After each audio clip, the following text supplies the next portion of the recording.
So it is 9:31. It is October 4th, 2024. And yes, the time has come for us to talk about business planning. So if you are here, I think it's fantastic. Okay.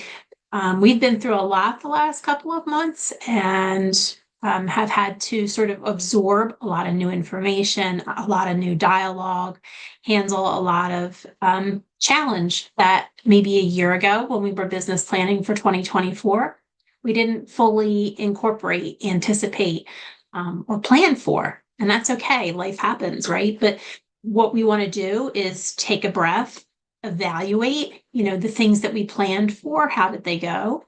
The things that we didn't plan for, how did they go? And how can we best set up some goals for 2025 that give us some guardrails for our business? So the purpose of these next 4 weeks is we're going to spend really, in the grand scheme of things, a very short amount of time together on Fridays, 30 minutes, 9:30 every Friday in October. But the goal is for you to take the resources that I'm sharing and sort of the instruction that I'm providing and go back on your own and do the work for your own business. Okay. So we're going to kick it off today. I'm going to share my screen. And if somebody could just keep me honest and make sure that you see what you're supposed to see. You should see a business plan 2025 screen. All good. Thank you. Okay, great. So this is how we're going to tackle it. Again, it's 4 weeks. So coming out of October, the thought process should be that by the time you get to November 1st, maybe election day, that you have a working, breathing document. Will it be finalized? No, but it should, start breathing life into your 2025 plan. And it should also, I think, give you energy and excitement about what that plan could look like for next year. So the idea being that there are, and you've probably heard this if you participate on the Leaders Edge masterminds on Tuesdays, so many agents in our business take this time to pull back from their real estate work, from their clients. There's a lot of distraction personally, right, with the holidays and the obligations that brings. If you have a family, getting kids back into school and the routine and the demands of that, there could be a lot on your plate. But this is really the ideal time to sort of double down on your business, to finish 24 strong and position yourself well for 25 to really have that plan. Why do we do it? Two big reasons why I want to encourage you to really take this process seriously. And the first one is this: you are the CEO of your business and you need to think that way. Think like a boss. And any good boss, any effective CEO is not going to make decisions in isolation and is not going to fly by the seat of their pants. If they do, they very likely won't be in that chair, the following year. So take this information, take this process like you own it, like you truly are boss. The other thing that I want to point out, the other reason that you do this is because you don't want to be this dog. Are you the person in your business that constantly gets distracted or maybe doesn't have a mechanism to evaluate, is this decision smart for me, smart for my business? Does it align with my goals? Sometimes opportunities present themselves to us and we jump at them because the opportunity is so good, but we miss out on the fact that it really doesn't align with what we're trying to accomplish. So how good can that opportunity really be? But a business plan is what's going to give you that framework, help you evaluate decisions and opportunities. And sometimes it's enough for you to be able to intelligently say, you know what, this opportunity is so great. There's a good reason for me to pivot from my original plan. But other times you're going to look at that opportunity and you're going to say, that opportunity is a squirrel. I'm barking up the wrong tree. Let me pull back and be reminded of what my vision is for my business and what my goals are for 2025. Okay, so that's the mindset that I hope that you'll be in the next several weeks as we meet. What we'll do in these, 30-minute chunks, and sometimes it won't even take the full 30 minutes, but I'm going to share with you some resources. You should have received some resources this morning in email. We're going to go over those. And if you didn't receive them or haven't gotten them yet, you'll see at the end, I'll make sure that you have a way of easily requesting those. But we're just going to go through what the resources are for each week, and then you'll have some takeaways, some homework. Okay, so let's go back to how we're going to break this down. The first thing we're going to do today is going to be all about looking at your 2024. And then probably week 2 is where we tend to lose people because real estate agents, even if you're great at marketing and business development and a lot of the CEO duties, a lot of times it's the dollars and cents and the numbers that scare people away. So, but I have a great resource there, and I'll share it with all of you to make use in your business that'll help do some of the heavy lifting on that. Once we have sort of numbers in place and we understand where we are, then we'll be able to really pivot in the second half in weeks 3 and 4 to translate where we are and start to build a path to where we want to go. Understand what our goals are broadly for our business. But the idea is that we're not just going to think broad. A business plan should be about taking big goals and breaking them down into chunks and details that you can park onto your calendar, that you can plan for in your day-to-day, so that you can get traction moving towards those goals and accomplishing them over the course of the year. Okay, so that's our plan. So we're going to take a look at one of the 2 resources. The other resource that you receive will actually be our week 2 exciting the spreadsheet. But today, let's get started on the workbook. Like I said, for anybody who didn't get these materials ahead of time, just wait till we conclude in about 15 or 20 minutes. There'll be a QR code at the end that you can scan to request that you'll get these right in your email. So the idea of understanding where you are for 2024, what I want you to do first and foremost, when you complete and evaluate where your business has been this year, don't judge and don't fudge. Very important. This is for you. You're the CEO. You're not going to come back. You're not going to be put on stage. You're not going to be submitting these to anybody to look at. They are for your benefit. So your job is to be honest with yourself and evaluate what your numbers look like. Don't fudge them. They are what they are. And the best way that you can do service to your business in 2025 is to start here with the right information. If you don't know where to go to get this information, then that's a separate conversation that I'm happy to help anybody with. So if you want to reach out to me offline, I can give you some guidance there. If you're not sure what to do, certainly you can lean into your team leader for help as well, if that's not me. So what you're going to evaluate is look at your production. This is objective numbers. How many listings did you close? How many buyers did you close? If you work in the rental space at all, identify the landlords and tenants that you work with. That's not where it stops. Don't forget about referrals that you may have received for business that you referred out to people. Also mentorship, if that's an important component of your business or something that you participate in and you're compensated for it, reflect on that here.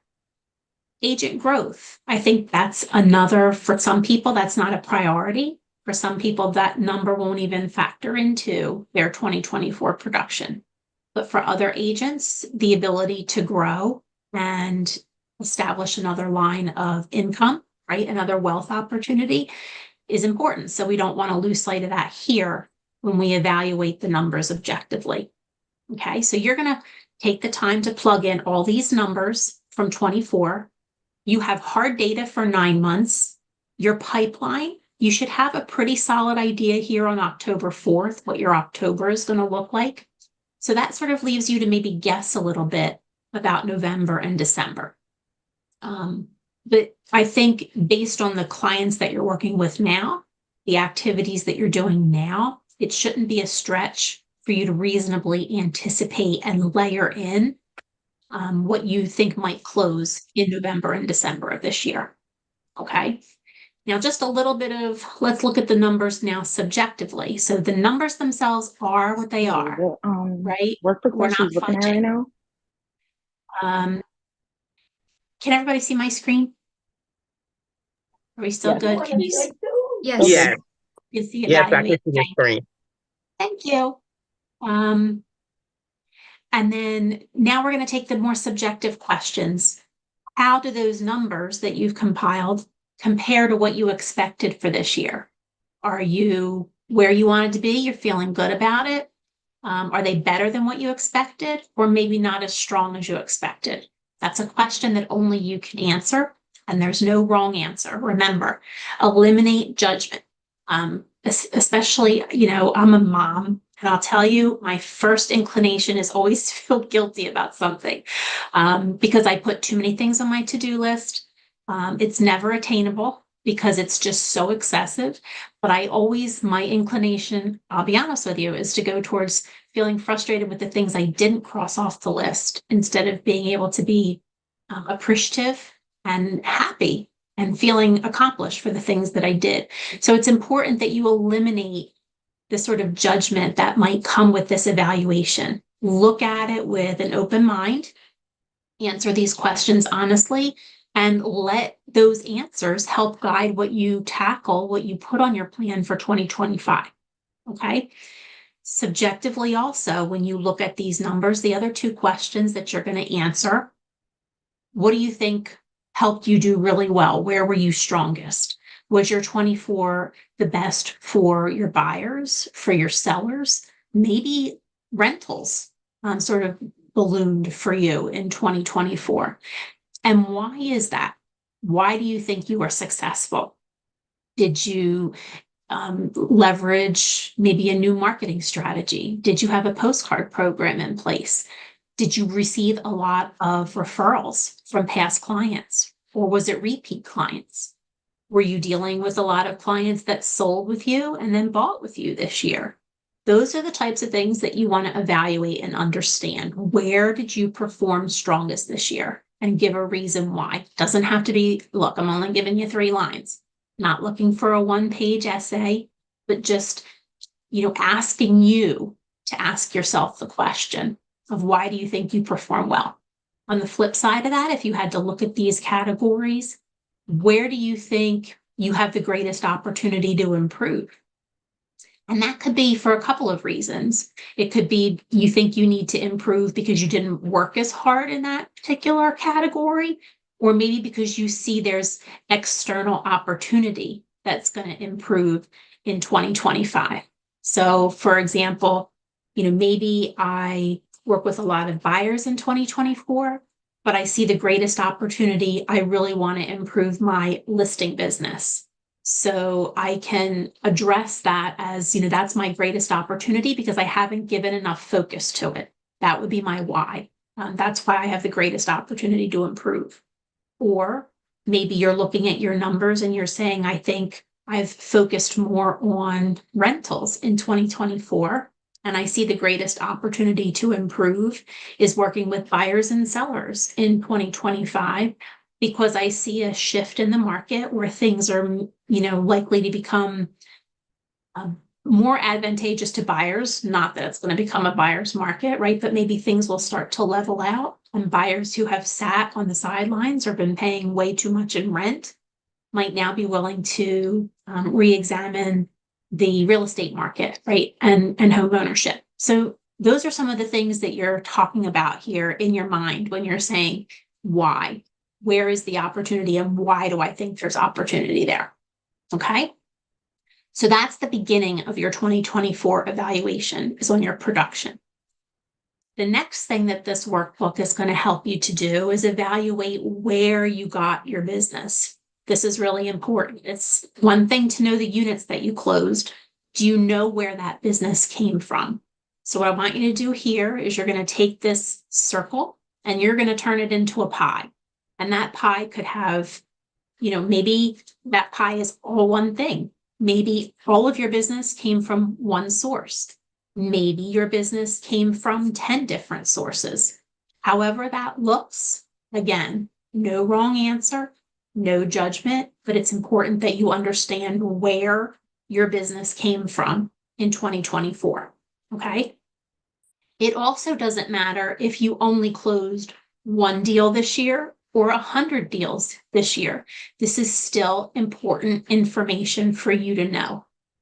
If you find that your pie, as you fill it out, only has one or two sections, then think like a CEO as you plan 2025. Let's consider how we can diversify a little bit and not put so many eggs in one or two baskets. On the other hand, if you find that something is working so well and has continually been such a strong source of business for you, what do you do to continue to ensure that continues moving forward, that doesn't change, that it's not in jeopardy? So if your client referrals are a huge component of your business and you see that it takes up so much of your pie, part of what you do in 2025 should be to diversify. The other part of what you do in 2025 should be to protect that and nurture that and feed that source of business because you've seen so much success there in the past. Okay. What this page of the workbook is designed to do is to help you understand and give focus away from production for a minute, but about where your business is coming from and what your database looks like. Okay. And database can be a buzzy word for real estate, but what we're really talking about here is what are the pool of people that you are keeping in contact with to either help directly buy or sell real estate or receive referrals for buying and selling real estate. So realizing that the more you can grow your database, the more likely you are to have feeders into your business to close deals in the coming year. Okay, so again, objective, looking at your sources of business in the circle, divvy up the pie. But then subjective, did you grow your database this year? And if your database looks like a bunch of Post-it notes and chicken scratch on a lot of different notebooks, that's okay. We're talking about ways that we can do better next year, be stronger next year than we are this year. So maybe that's going to be a goal for 2025 for you. So evaluate, are you satisfied with where your database growth has been? Do you maybe not see growth in your database? That's something to sort of red flag and think about as we move into the planning phase in a couple of weeks. Or again, honest and no judgment. I don't have a system. So that's something that you'll want to plan for, building in a system. The other thing that I want you to think about is as you review the slices of your pie, where did you see the greatest opportunity to grow your database this year? Was it in the networking events that you attended? Was it in a marketing campaign? Did you have a postcard campaign? In any of those things, whether you were attending a happy hour every week, whether you had a postcard program, was there something built in to help you gather contact information to grow your database? If you go to a happy hour and you shake hands with 20 people at that happy hour, right at that networking event, but don't walk away and put a single name into your database or add a contact to your phone or follow up with any of those people following that happy hour, how effective is that? You haven't really done anything to grow your database in a meaningful way, to put that contact on record, to be a resource to you, a referral opportunity or a client opportunity in the future. Okay. So again, we're taking time to really reflect on where we've been this year. The other thing that I love to do, I was introduced to this in the corporate world, and if you've done any business planning with me, this is not the first time that you're seeing this. I love to do a 3+, 3-. This is going to be really subjective. When I first was introduced to this, I was getting ready for an employee evaluation at a huge bank, a global bank, thousands and thousands of employees. First thing they do is they hand you this form and they say, go evaluate yourself. go sit in the corner, and we want to know how you think you did in the last 12 months, which was new to me. I was really green around the ears at that time, and didn't feel too comfortable with the sort of self-evaluation. I just thought my boss was going to tell me what they thought, and then hopefully there'd be a raise at the end of the conversation. But this is, again, you are a CEO. So this is a great opportunity to reflect on what are the 3 areas where you really felt strong this year. On the flip side of that, where are the 3 areas where you have opportunity? I hate to call it weakness. I don't like that word because I think it does something to the way we approach it, those things mentally. I would much rather say there's an opportunity for me to get stronger, get better, get faster, whatever that adjective is, but where would you like to improve and make progress in 2025? So you're going to identify 3 specific areas there. And then finally, where are 3 areas that you want to grow in 2025? These are areas where you're reflecting on 24 and you're seeing that you can not necessarily improve, because it could be an area where you enjoyed some success this year. But these are the things that, okay, if I had to decide now what I'm going to pour into in 2025, this is where I would list those 3 things. So let me give you a couple of examples of what growth might look like. Let's say I enjoyed success this year working with a couple of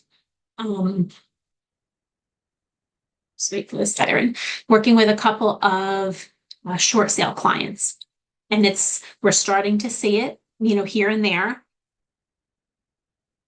Not nearly like what we saw it 15 years ago, but I have certainly, in the broad range of transactions that I sort of have an eye on in our market, I do see where short sales are having a presence again. So maybe you had success in that area. Maybe you enjoyed, for whatever reason, the challenge and the opportunity that brought, and being able to help clients in that position.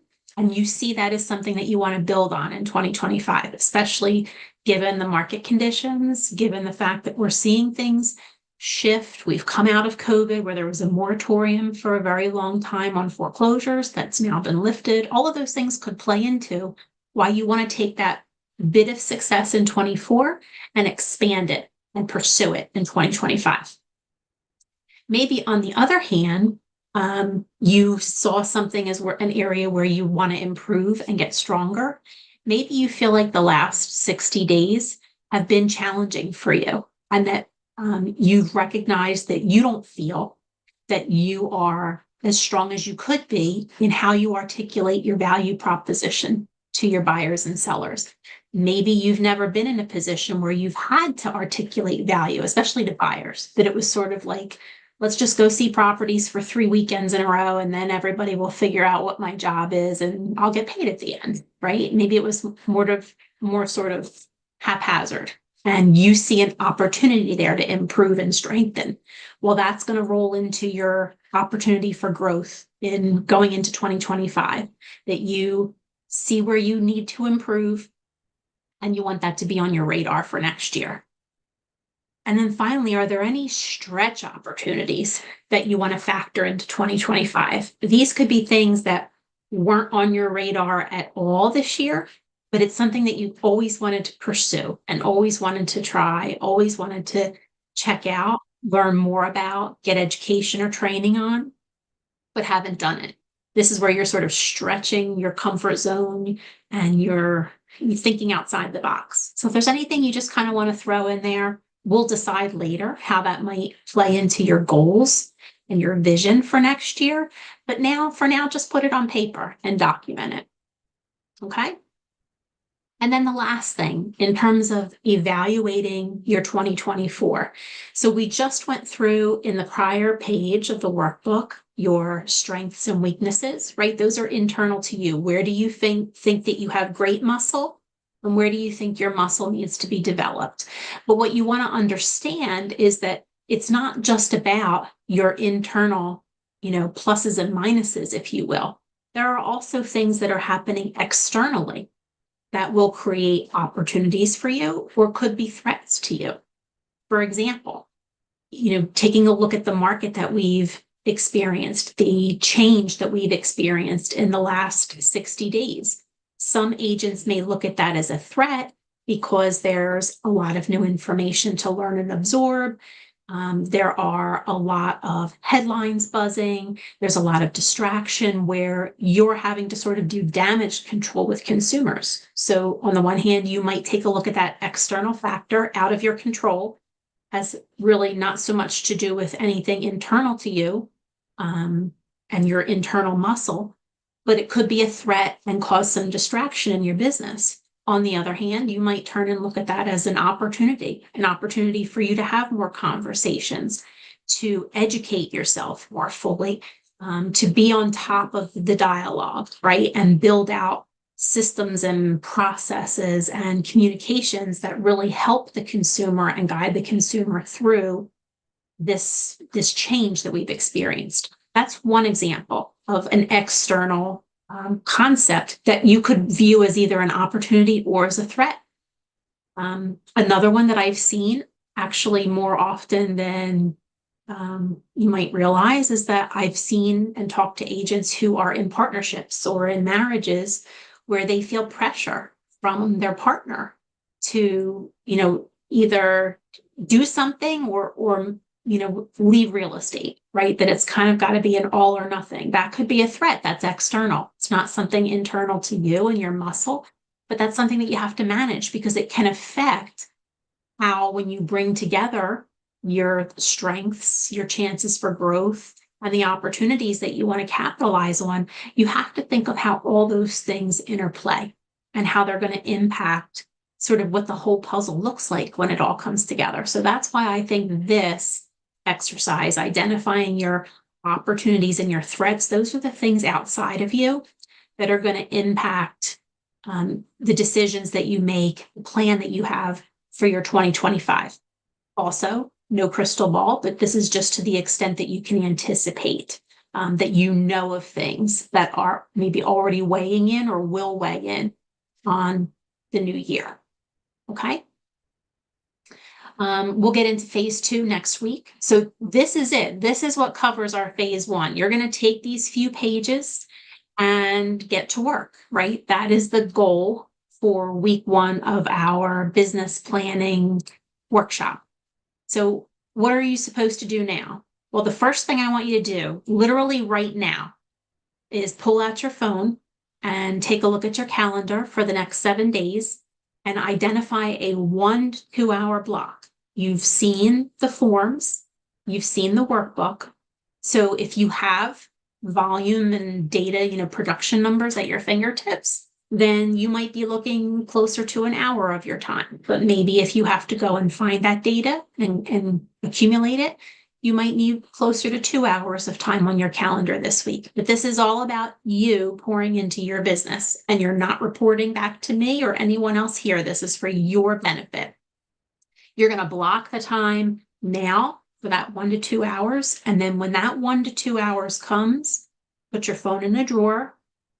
Better yet, have it in a whole other room, even turn it off, power it down for 1 to 2 hours. Eliminate distractions. So if you are in a household where people don't appreciate the closed door and just come and go and will bother you anyway, that might not be the best place to spend doing this work. Maybe you go to your local library or you go sit in the Starbucks if Starbucks is a great place for you to get work done, right? It's about what's productive for you. And then take the time to review and reflect. So this is going to be a great kickstart to help you understand where you are. Best way to be able to plan for where you're going, you have to know where you're standing right now. Okay? So I hope that you see this as a good, motivating start to your business plan for 25. This is the perfect time to be thinking about next year. Don't fool yourself that we have so much time and that you can put this off for another month or two.